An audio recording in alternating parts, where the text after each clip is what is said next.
Welcome to the Bulwark podcast. I'm Charlie Sykes, joined by Congressman Adam Kinzinger. Thanks for coming back on the podcast, Adam. You have been very busy.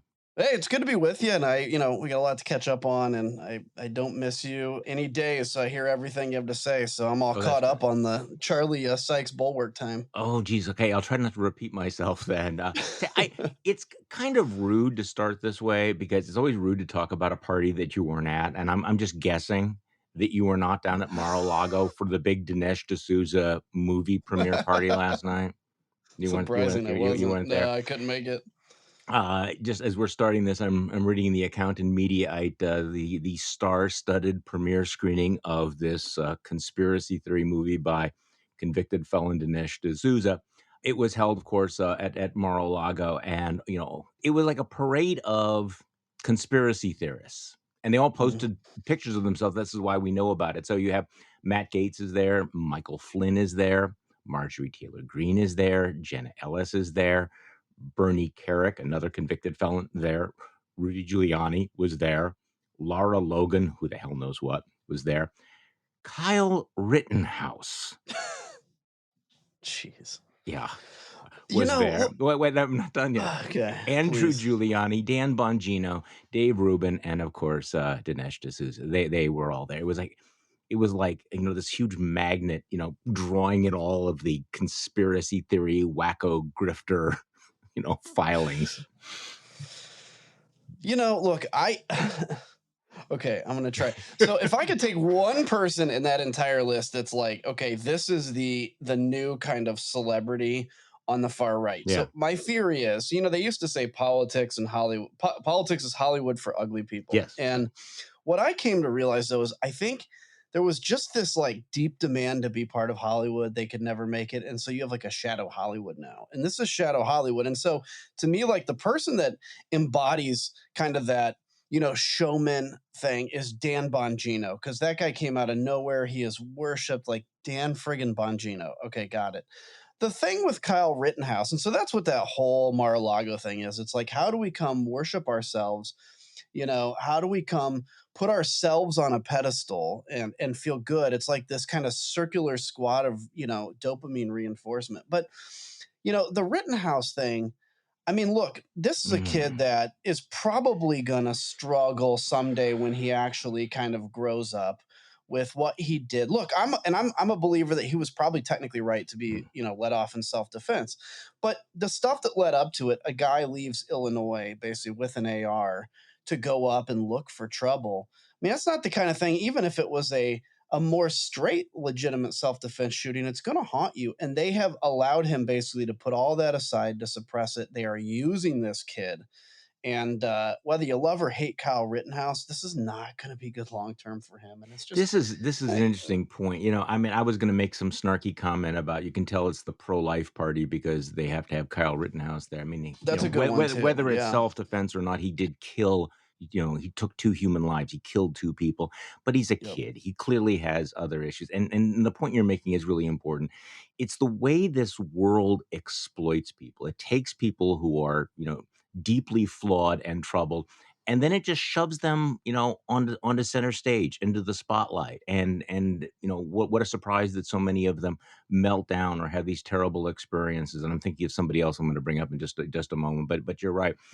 Kyle Rittenhouse right now is being exploited by these people, given a kind of celebrity and fame that most young people could not handle, but certainly someone Well, like him, who's gone through what he went through, who will now be famous for the rest of his life for pulling a trigger and killing two people. Whether it's in yeah, self-defense or not, I mean, that's the reality here. I agree, and I Yeah. think this is the other thing I've been for the last couple of years kind of growing into what's happening here, but of course in the last few months, like everybody has, which is this new definition of manhood. And Oh God, yeah.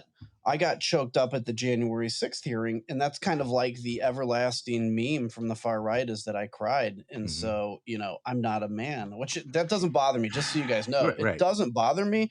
What bothers me though is that now being a man is you wear a backwards hat and you kill somebody. That's what being a man is. Vladimir Putin is a man. Let's not take into account the fact that he murders civilians. That doesn't matter. He's tough and he doesn't like wokeism. So he can murder all the tens of thousands of civilian he wants. And that's, I don't even know, I don't know what this is from unless it's just people that have been coddled and spoiled so much, so long in their life that owning the libs is their ultimate outrage and they'll do anything to do it. Speaking of people who have been pushed into the spotlight prematurely or inappropriately, your colleague, Madison Oh, Cawthorn, I am reluctant to talk about the video because it's there's just so much going on here. But I was struck by what another one of your former colleagues, Joe Walsh, tweeted out about all of this. And he said, F it. 100% of my ire is pointed at every voter who supported him, every conservative writer who praised him, every, in quotes, conservative group that gave him a stage to speak on in the political party that promoted him and protected him. This is on all of them, not him. I mean, there's so many reasons why Madison Cawthorn doesn't belong in Congress, but you tweeted about that this morning. So your thoughts about watching this implode? What is he, like 26 years old? yeah. You I've know, seen, yeah, he's 26. I've seen this in people, not quite to this public level, but folks that kind of, and you can see it every day in like yeah, Hollywood, folks that get fame before they're ready to deal with it. yeah. And he gets elected. I think I don't remember because I didn't pay that much attention to him at the beginning, but I think he actually kind of beat a more Trumpy Mhm. person. And then, he's a good looking young guy who can speak fairly well. And I think he started to buy into this MAGA thing and he just Right. has gone off the rails and literally off the rails. The video is the video, whatever. Yeah. The bigger things about that is his financial scandals, the arrogance, the I'm untouchable, the The lying. on and on. Yeah. Yeah, the cocaine and orgy part. Like I don't think there's been an orgy anywhere in the country since like 1973. So, this idea that there's just this massive orgy situation going on in DC and this is a fault of Kevin McCarthy because Kevin, when you have young members, I mean, I was part of class 2010. We had our share of crazy partiers. And what would happen in that case is John Boehner would pull those members aside and say, hey, look, I'm hearing this or I'm seeing this. Get your S together, in his typical John Boehner way. And then typically that person would right themselves. And if they didn't, John would, throw them under the bus. And that's a difference between now is Kevin McCarthy is no help for Madison Cawthorn. He could bring Madison Cawthorn aside and say, look, Madison, here's the deal. This fame you think you have is fleeting. You're on the edge of a precipice of a massive collapse and a massive embarrassment to who you are. Let me just like go off the radar for a little bit here. But he's not doing that because all Kevin cares about is becoming Speaker of the House. That is literally all he cares about.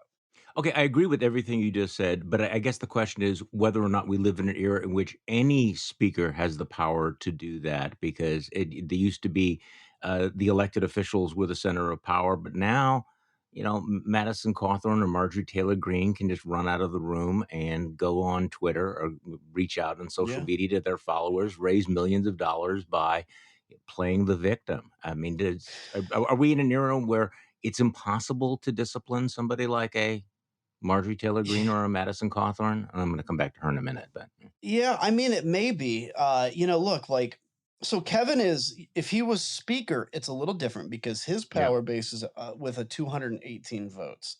As a majority leader, his power base is with whatever 110, whatever half of the mm, conference is.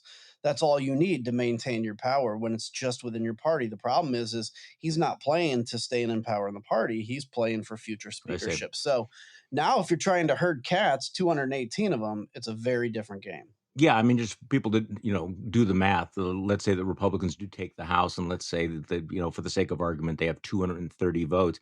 That means that Kevin McCarthy cannot lose more than 12 of them. Yeah. Any group of 13 or 14 Republicans, holds the whip hand over his speakership, which of course is what we saw during Boehner. So I was mentioning Marjorie Taylor Greene. I'm looking at her picture at this party with down at Mar-a-Lago, and she's standing there posing with Matt Gaetz. And let's just say she had a good week this week. And I had a column for MSNBC about JD Vance's victory in Ohio. And of course, the punditocracy is saying that this is, another indication that, it's Trump's party, which is right. Mhm. But It's also Marjorie Taylor Greene's party. It's also Matt Gaetz's party. I mean, they embraced JD Vance. JD Vance embraced them. He refused to distance himself from her after she spoke at a conference of white nationalists. And I look at this and I go, okay, the voters obviously had no problem with this. The Republican primary voters right now, they're okay with this. They're okay with the, anti-Putin isolationism. They're okay with his embrace of the authoritarianism. They're okay with the fact that JD Vance was as outspoken as any Republican in the country, with the exception of Tucker Carlson, about the racist replacement theory, and yet he won. That's what the voters wanted in Ohio. Yeah, Tell me I'm wrong. no, I think you're Yeah. right. And, by the way, I want to mention so my organization, Country First, country1st.com, we're spending money in some of these races because we think it's important. And it's not just like this person's a doo doo head. It's like, how do we get out? Our real focus is how do we get out independents and Democrats that are going to be represented by Republicans to recognize that don't wait till the general election. I get it. You may feel dirty pulling a Republican ballot, or you may not consider yourself a Republican, but that is your like actual chance to figure out who represents you. On the JD Vance, look, I think I have tried to maintain the line and the belief that the party, it's a pendulum, it'll come back and everything. Mm. I've come to believe that yeah, the party is a pendulum. It can return if it has leaders that do that and convince people and can inspire people. Unfortunately, we don't have that. When people actually stand up and take a tough position, they get kicked out, and then it's basically just kind of me and Liz Cheney. Yep. So Yes. I think the Just thing you that and Liz. worries me, Yeah. yeah, I think the thing that worries me the most is that not that Donald Trump survives or he comes back, but that we have learned Trumpism. Like Trumpism is Yeah. now well learned, well understood, and Donald Trump could go visit the moon for a while. Who knows? But people are going to be better at it than he is himself. That's what I'm worried about. I think that's true, and I think that one of the things that people need to realize is that this Trumpian base has taken on a life of its own and has demands that he is going to have to pay attention to. I mean, if people think that he sits in Mar-a-Lago and dictates, top down, I think they're missing part of this story, which is there are other people out there with their own agendas who are going to make their own demands, and I think you're seeing that. Look, I don't want to go down to a rabbit hole of a variety of things, but I thought it was very interesting that Ben Shapiro went on his show yesterday and said, if this court has any guts whatsoever, it will also overturn the decision legalizing gay marriage. So, pushing now that's not coming from Donald Trump. That's coming from I the know. base. And you know how the loop works, though. You don't know where he's going to do it, but you're right. He is radicalized, and this is going to go on for some time. So, okay, this is a hard one. I tweeted on this, and I'm getting some pushback, which is sort of legitimate. All right. Marjorie Taylor Greene has a really good primary opponent. Yeah. I don't think she's going to win, but she's been endorsed by, I think, the Republican Jewish Coalition. And her name is Jennifer Strahan. Yep. And, I think that she's running a good campaign. It will probably fall short against Marjorie Taylor Greene. But at a forum the other day, she was asked, well, would you support Donald Trump for president again if he was the nominee? And she said, if Trump is our nominee, I would gladly vote for him in Mm, 2024. And the Principles First group, and you're familiar with them, you've spoken at their yep. group. They had planned a door knocking campaign on Jennifer Strahan's behalf for a couple of weeks from now, and they said, we just can't do it. I mean, we can understand, that you're a Republican, you might have rationalized your vote in 2016, but rationalizing a vote for him in 2024 in light of all the evidence we have of his unfitness, his aversion of the rule of law, um, if you take that position, we just can't support you. So other people are pushing back and saying, look, this is a Republican district, it's a Republican primary, and this is what you have to say. So what do you think? I mean, this is your world. Yeah, look, yes, they're right. That is a Republican district. That is what you have to say. That is what you should say to not create a firestorm. But where I have a problem with it, and again, I want to make it clear for anybody listening in that district, go and vote for Strahan. Like, yeah, this is something that we wish maybe she wouldn't have said because of, what's out there. But at the same time, for God's sakes, there's a massive difference between the two. But it's part of the problem, and you talk about this a lot, which is, the Rich Lowry theory of, you got to be agreeable to be at the table. You got to stay at the table so that you can make a difference. The only way to make, that whole circular BS argument.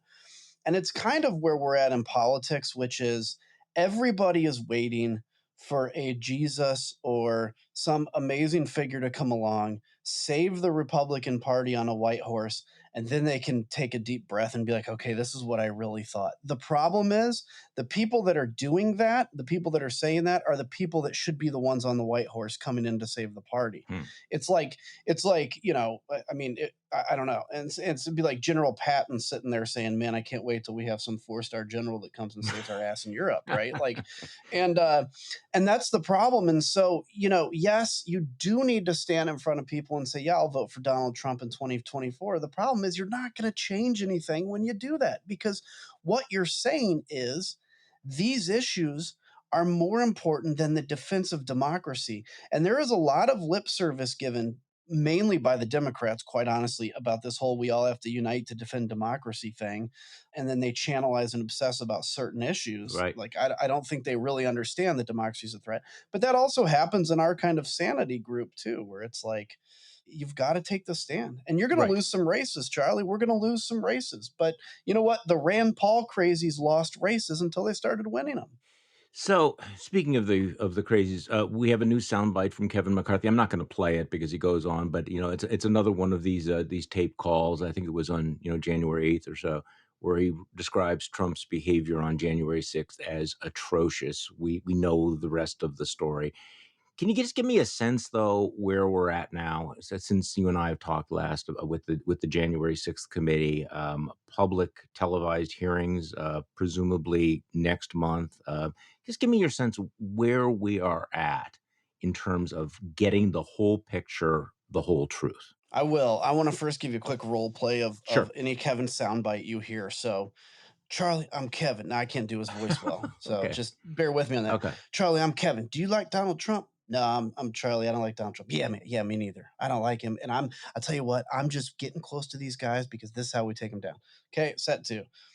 Hey, it's Kevin. Hey, Adam, do you like Donald Trump? Yeah, I like Donald Trump. Yeah, me too. And what I got to do is I got to continue to talk to people like you so we can push out the rhinos that are trying to do this. So I look like a rhino. I mean, that's every conversation for 12 years I've had with him. Ah.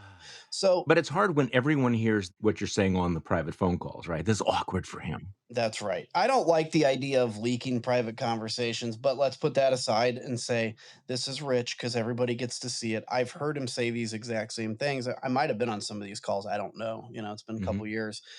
But I started to have a fallout with Kevin McCarthy probably 6 months before the election when I realized he was much more eager to defend Donald Trump than his own people in the House, and that to me was awful, obviously. And then of course everything that went from there. So on January 6th, look, we are going to have it's going to be an intense June. I don't want to get ahead of what the committee's announced, but there will be a series of hearings in June. We're going to make sure we tell the story. This is the question: is do you tell a story quickly? Do you tell it in depth? I think we'll be telling it in somewhat depth of like, here's the different aspects of January 6th that matter. Here's the different aspects of January 6th that when you hear this all within a couple days of each other, you can start to put the big picture together, because I think where people get confused and where they zone out and frankly fatigued. I mean, look, I'm fatigued of talking about January 6th, Hmm. but it's we need accountability for January 6th, and so that's why I think this is going to be so important. But if you look at it and you say, okay, why does his moves in the DOJ matter? Why Mhm. does it matter what he did in the summer for the riots? How does that play into his mindset? What was he doing for 187 minutes? What did he do after? What was fundraising being done? How much of that money that was raised actually went into Hmm. anything, related to Stop the Steal? Well, those are questions we're going to answer for the American people, and then they can make a decision. So, yeah, it's going to be an intense June. And then I think the report will come out a couple months after that. And then America has to make a decision. At that point, it's like, hey, here's what we know. Make a decision who you want to represent you. It's your call. Do you feel that you have the testimony and the evidence to tell that story at this point? I mean, obviously, some people are talking with you, some people are not, some people are stonewalling. In terms of getting to what really happened, how confident are you that we will know the truth at the end of the day? I'm fairly confident. Yeah. I believe that kind of like it's, the old adage, mile wide and an inch deep. And I feel like we're a mile wide and we're going inches and inches deeper in essence every day. So we're layering out more and more detail, more and more supporting evidence. But I think the width, breadth, scope of what happened, we'll be able to, we know. I mean, there may be a few points in there. Okay, did so and so have a conversation with the president specifically? We may not be able to prove yay or nay. But what I do know, and I'll tell you right now, is that Donald Trump for 187 minutes basically sat on his big fat behind and didn't give a rat's ass that the capital of the United States was being ransacked. And that to me is a violation of his oath. I don't know if that goes to criminal stuff like that is up to DOJ, and we have to be very careful that we don't get in a pattern of prosecuting the prior administrations like you see in banana republics. But this is a much different situation than that. Is there an internal debate about whether or not to make a criminal referral to the Department of Justice? I'm glad you asked this because Mm, I want to address this. It's been controversial. I forget who I got in a little tizzy on Twitter with, and then I realized it's not even mhm, worth it. There is really no such issue of, are we going to make a referral to DOJ? First off, we have to finish the investigation. Secondarily, if there was criminal intent, yeah, certainly we can hand that to the DOJ. They also can download it on the internet. They'll have access to it. mhm. This idea that somehow the committee referring something to the DOJ has some compelling force of law, it literally doesn't. The only reason, and I think where people got confused, is when we report to the DOJ, for instance, contempt resolutions, there the DOJ has to take it up because that is actually a violation of law specific to a subpoena. So basically, the bottom line is people that get wrapped up on whether we're going to refer to the DOJ, it's not even really a thing. Okay. Likely, if we see criminal intent, yes, it's going to the DOJ. But it's on them. I mean, they haven't even enforced all but one of our, contempt resolutions. So we'll Yeah, see they what they they do. they have been slow walking. Okay, so, I wanna switch subjects. I wanna talk about the war in Ukraine and some of the things that you have been saying about that. Get your sense of whether or not we, have finally gotten this right, whether we are doing enough. Let's talk about that right after this.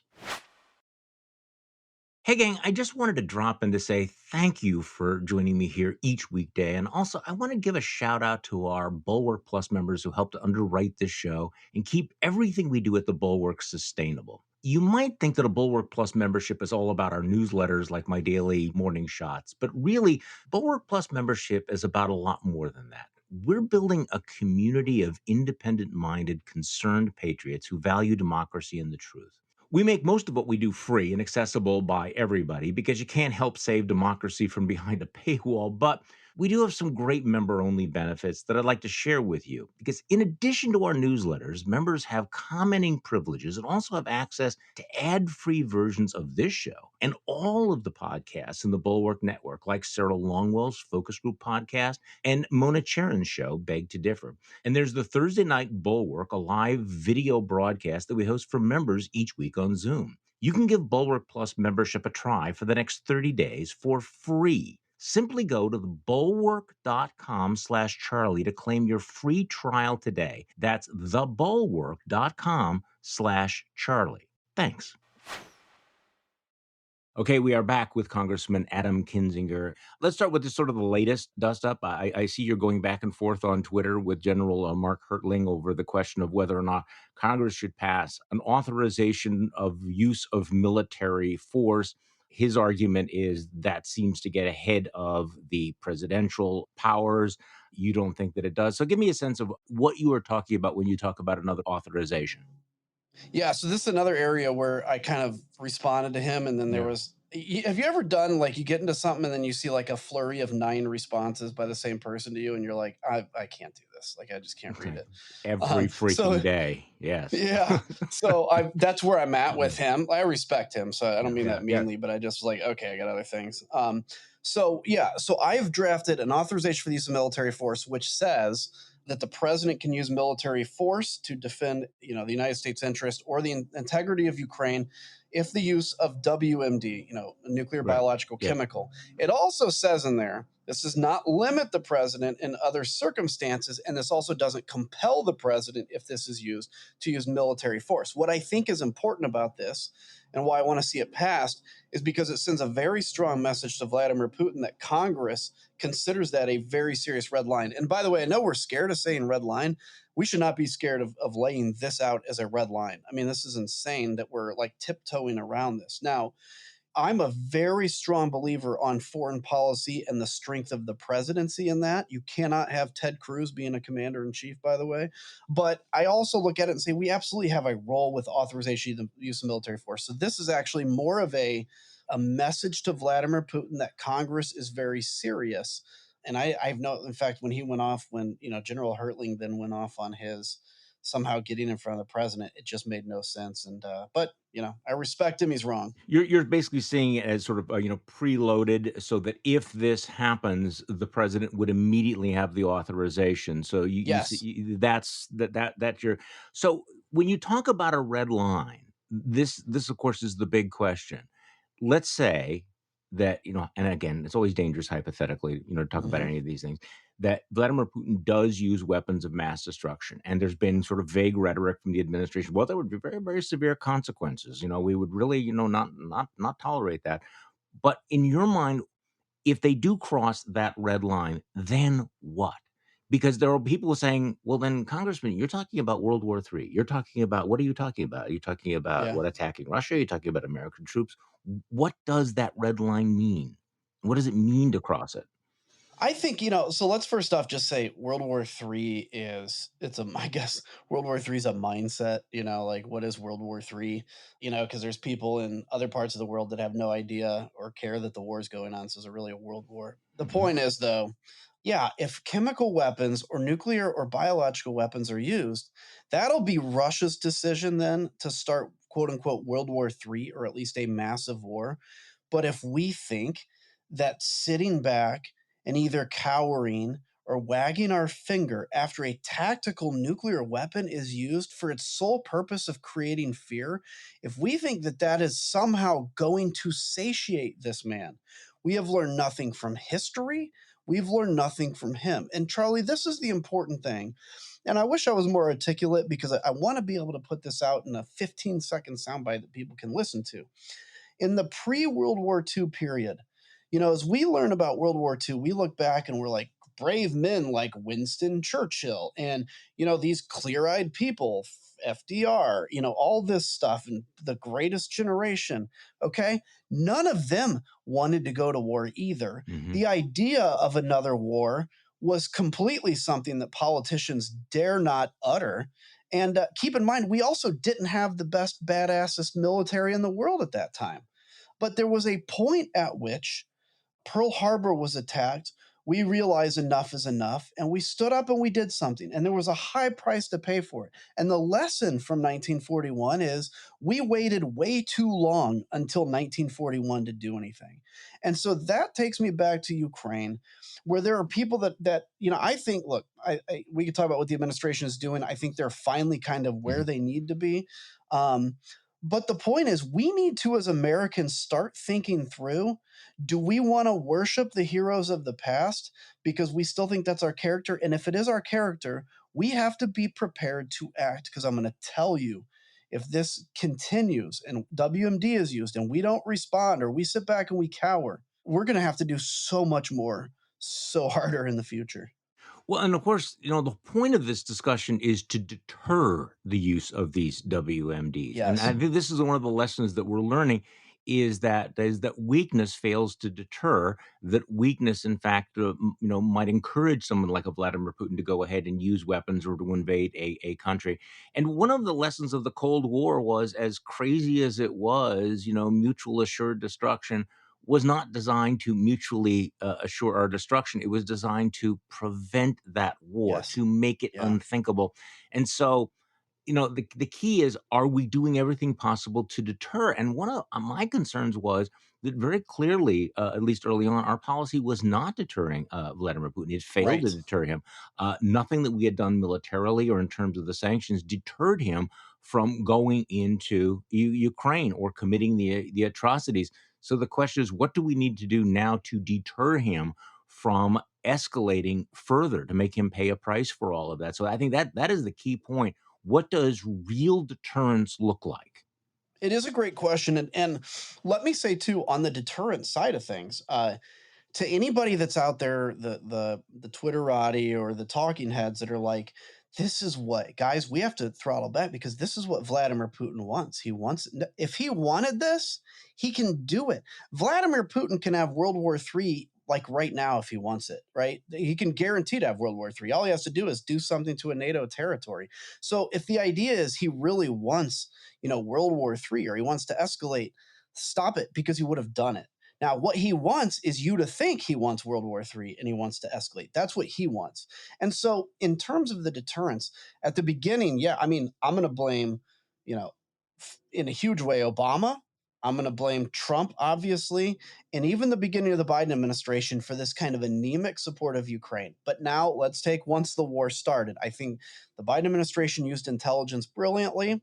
I think look, they certainly surprised a lot of us in terms of what they were able to do diplomatically, bringing Europe along, etc. The problem that we had, and I think that was 2 weeks ago negated, and I think we're in a better spot now. The problem we had was, I love listening to when you and Will Solatan go back and forth, Hmm. and I've never met Will. I respect him, Great guy. but I think he was very wrong in this stuff, which is like we have to match what the Russians are doing. No, the problem was, and particularly is the Russians have an advantage. They don't care about human life. If you don't care about human life, you can destroy infrastructure and civilians. You can also send your men into the war like a meat grinder, and eventually your will outlast those who do care about human life. So, if that, and plus they have way more people. If that's the case, we cannot match Russia's escalation because if we match it, ultimately they have a day or two where they've escalated beyond us. They have the advantage and then we just level the playing field. And we've leveled the playing field for a country with about, a fourth or whatever, a fifth as many people. We have to be out accelerating what the Russians are doing and willing to do. Now, that doesn't mean I'm not talking direct military action, but if the Russians go into eastern Ukraine or Kiev, we have to go one step in front of them to give the Ukrainians the ability to hold their ground against that massive onslaught. Because at the point you basically quit killing Russians or the Russians gain any ground, you're on your back foot. So look, we have to as Americans recognize we need to be willing to take direct action against Russia to stop this from happening. We need to be willing to. Let's be willing to sacrifice everything up to that point to stop this.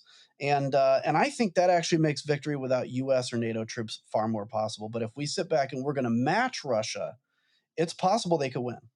So early on, you were one of those who were saying that we should agree to a no-fly zone in Ukraine. Of course, it got a Uh huh. tremendous pushback from a lot of folks. We're not hearing a lot about that anymore from President Zelensky. Is it because, do you think, we have provided him with enough anti-aircraft technology, what weaponry, or would you still support sending over the MiGs and a no-fly zone? I think he would certainly love it. Mhm. I think the problem is he knows it's not happening, Yeah. and I think he's pivoted to. I mean, look. By the way, and again, this goes back, but it's important because we're going to be dealing with these issues for the rest of the Ukrainian war. This idea of we can't send MiG 29s because it's an offensive weapon, right? We're finally I now know. doing whatever offensive weapons are. I mean, Right. my gun at my house is a defensive weapon. It could Yeah. be offensive if I wanted to. Yeah. Anti-ship missiles are offensive weapons. The Yes. artillery, the howitzers are offensive weapons. These drones Yeah. are offensive weapons. Yes, absolutely. And so I think, but I think what's happened is he just knows it's not coming. I Yeah. mean, yeah, they've gotten some better air defenses, and I think we're going to see this accelerate. Unfortunately, more and more missile attacks on critical infrastructure in Ukraine, as I think basically Russia has pivoted to destroy as much as we can, as fast as we can, and kill as many people. Shock and awe, horror, destroy, Ukraine. Um, I personally still think we should have a no-fly zone. I think now's a good time to do it. I'm not. I also recognize that now that Ukraine has really kind of stood up its defensive, it's less required. But I think one of the things, and I asked this of Secretary Blinken recently, I didn't get a great answer, but we are doing a lot logistically to get weapons in. Is why are we still avoiding flying into Kiev? With military directly. Why do we have to? Take it right into Poland so that it goes in with Ukrainian people into Ukraine. Why aren't we Ukraine can invite us into their sovereign land, their sovereign territory. We're giving them weapons. Let's fly it into Kiev. Let's show the Russians we're not intimidated. We're the United States of freaking America, by the way. And this is the other, like, Americans have got to be reminded there is no country in the world that can defeat us. And sometimes that's a good thing. Sometimes that's a good thing. I thought it was reassuring that we were using the term lend lease, Yeah. throwback to World War II, and was one of the things that was always, I think, out there, that we could do to make sure that we gave them the tools. But the other image, and I think that as you were talking, I was thinking of one of the other great moments of the Cold War, the Berlin airlift, Yep. where the Soviets shut off West Berlin from the rest of the world, and the United States said, "Okay, well then we will fly. We will fly in the equipment that they need." Not of course a direct analogy, but that did not start World War III. Right. And you know, well, let me just, yeah, and I think that that's a great analogy actually, because I mean, that was a few years after America was super duper war fatigued, right? The end of oh yeah, World War II. And we did not have the ability to do fighter escorts with any aircraft going into, I mean, we were sending poor tanker, poor cargo pilots in exposed and alone. And yeah, I think it's a great analogy, but that's what happens when you stand up and you remember. It's like when you watch the movies where, the 6'5" kid in school is being bullied by the 5'2" kid, and he finally punches the kid in the mouth, the 5'2" kid, and you're like, dude, you could have done that the whole time. Doesn't mean we're out looking for war, but we have to recognize our strength and remember that we can make decisions sometimes, right? there's all this speculation about, well, will Vladimir Putin escalate by going into another country? Based on everything that I'm seeing, and I am not a military expert at all, but I, try to listen to the people that know what's going on. He has his hands full right now with the Ukrainians, and you do look at the array of forces that NATO has put together. This is not the kind of European ground war that we had envisioned through much of my youth, when you had the Warsaw Pact and the mass legions of Soviet tanks lined up against NATO. The imbalance of forces is incredibly dramatic. And every day we learn more about the deep incompetence of the Russian military. So, in terms of the way the Biden administration has handled this, as you know, I've been critical that they didn't move faster, they didn't do more. But at the end of the day, these things are judged by the outcome, not necessarily by the process. And you could certainly say that Franklin Delano Roosevelt was very, very slow and tepid in his support for many years before, obviously, he went all in. Even Winston Churchill had his moments of doubt and hesitancy, but at the end of the day, they were able to lead to victory. So this is an administration that I think, you tell me whether you think I'm wrong. I don't think they thought that Ukraine could win. I think that they were slow walking it. I think that they were reluctant to provide them with weapons that they thought that would end up in Russian hands.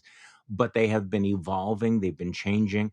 Right now, they appear to be giving the Ukrainians virtually everything they want. So, what is your sense about where we're at? I mean, are you satisfied that the Biden administration has finally gotten it right, that they're doing all that they could do at the moment as of May 5th, 2022? Yeah, I think where we're at now is a good place, and I also recognize that and where I'm critical is hypocritical because I have people like JD Vance now in my party that says he really doesn't care what happens in Ukraine and a bunch of complete clowns. Anyway, side note, but Stunning. I look, I think it took them a while to get there. They get a lot of credit. Again, I got a briefing, me and Mike McCall Mm, by State Department in October that said basically Russia's attacking Ukraine. There's no doubt. And I've never had a mm, briefing that has been so definitive. And I was like, well, this must be real because they're like, no, don't even, take it to the bank, basically, it's gonna do it.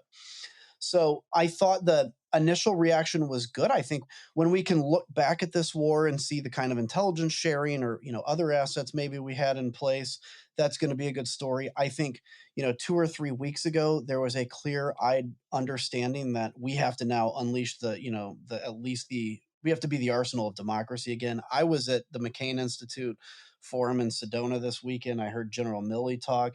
I've never heard mm. a more clear-eyed understanding of what is at stake. And so that is, I would say, where the administration is now, I think is where I would consider myself at personally, and where I think we need to be, obviously. That said, the only thing I guess I would maybe do differently I guess make it clear that there is a red line and that we're willing to enforce it. But again, I'm not sure that's a huge deal. But I will say, look, again, I think it's important to say, for those that just fear escalation or fear that this is what Putin wants, just tell yourself Putin would have done it already. Or secondly, Putin will use WMD if he's willing to do it when he loses to Ukraine. So let's just understand that that's a real risk out there and be ready for it. And the other thing is, the only reason that I think Vladimir Putin would provoke a war with the West is so that he would get beaten by us and not by Ukraine. And Mm. that would be we'd make very, very quick work of the Russian army. The most encouraging thing that I read today was a couple of days ago, published by Task and Purpose, which obviously writes about the military. They wrote a story, "The King of Battle: How U.S. Artillery in the Hands of Ukrainians May Reshape the War with Russia."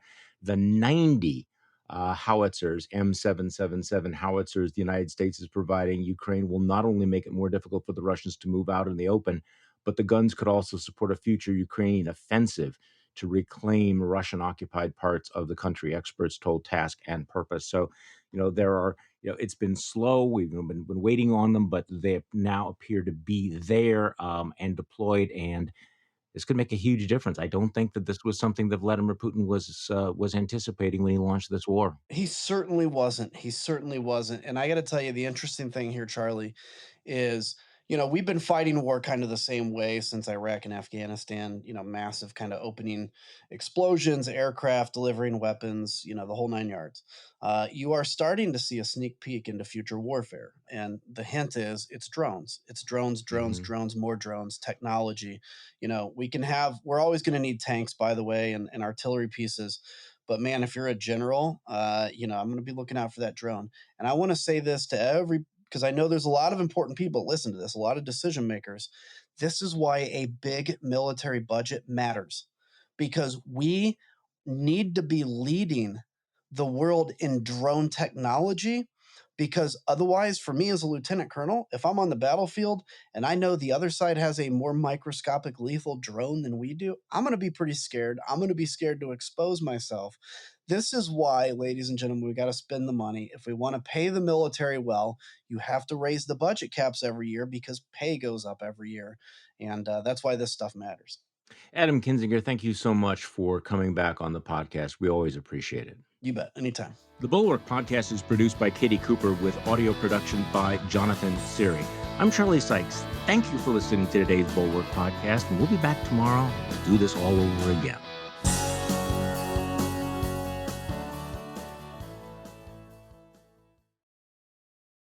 Just Getting Started with Susie Schuster has stories of humble beginnings and humbling moments from inspiring people. Angela Kinsey. Listen, I was on set one day on The Office, and I was like, we were talking about what's your good side, and I said, there's nothing really to that, right? That's like, no, there is. And our camera operator, Matt Soam, that I had known for 8 years, and I go, Matt, what's my side? He was like, this side. I was like, seriously? He goes, yeah. He goes, I always try to frame you that way. I was like, why didn't you tell me 7 years ago? The new Just Getting Started with Susie Schuster. Listen wherever you get your podcasts.